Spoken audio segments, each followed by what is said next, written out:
Hello guys. This is your host Zach Weaver bringing you Off the Air, a media news show. I want to talk to you a little bit about these two companies, cable networks. One's called Discovery Communications, and the other one is EW-Scripps.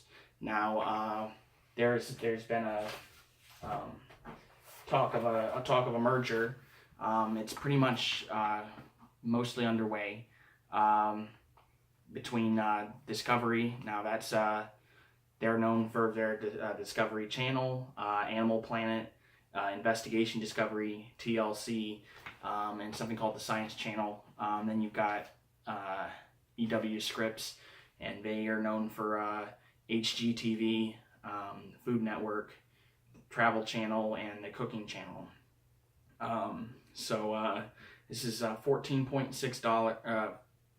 $14.6 billion acquisition. It's cash and stock combined. So and Scripps will get about a 20% share of the combined company.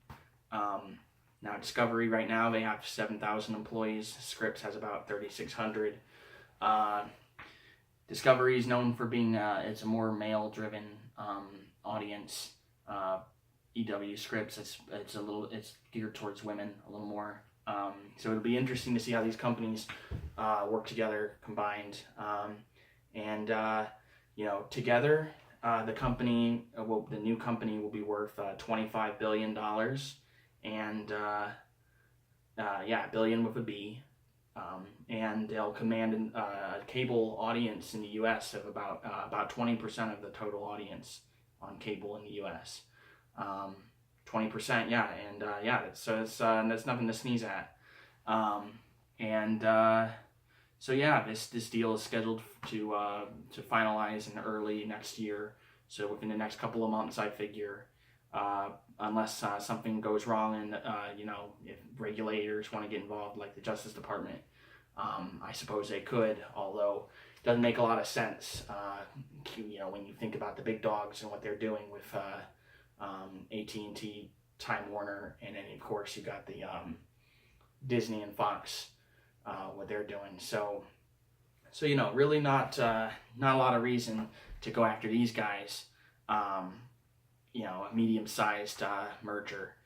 But what's fascinating is it goes a step further. You've got this company, this over-the-top service streaming company called Philo, and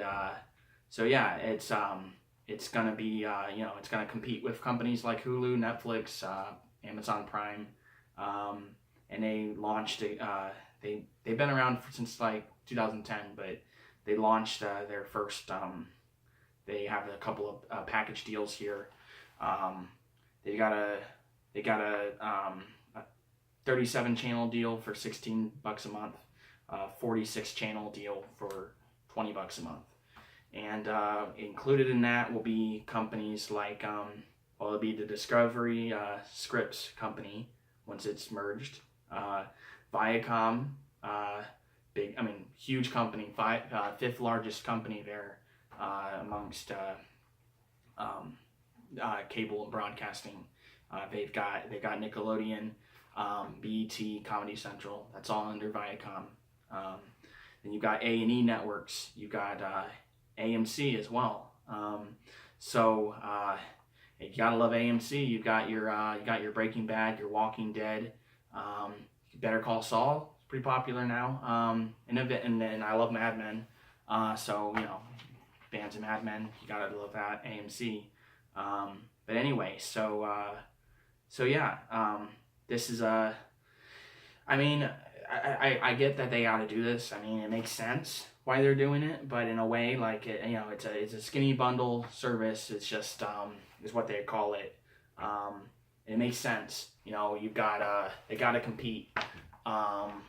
Cable networks are their viewership is getting divided further and further. It's harder and harder to last. Of course, we'll see what shakes out with the FCC repealing of net neutrality. That could change. That could help. That could change things with the landscape between cable providers and internet services. So we'll see what happens, but it's no doubt necessary to go in this route. But it's also hard to argue that there's a bubble for internet direct to consumer content. With all the stuff out there already, and then you've got companies like Disney that they want to do their sports package streaming. They want to do their own content. I mean, they want to have like I said in another video I did. I'm talking about because Disney they're doing streaming. They want a Disney branded streaming service with just their own content, which they can do. So yeah, it's never been a more vital time to seemingly to consolidate and to provide streaming services.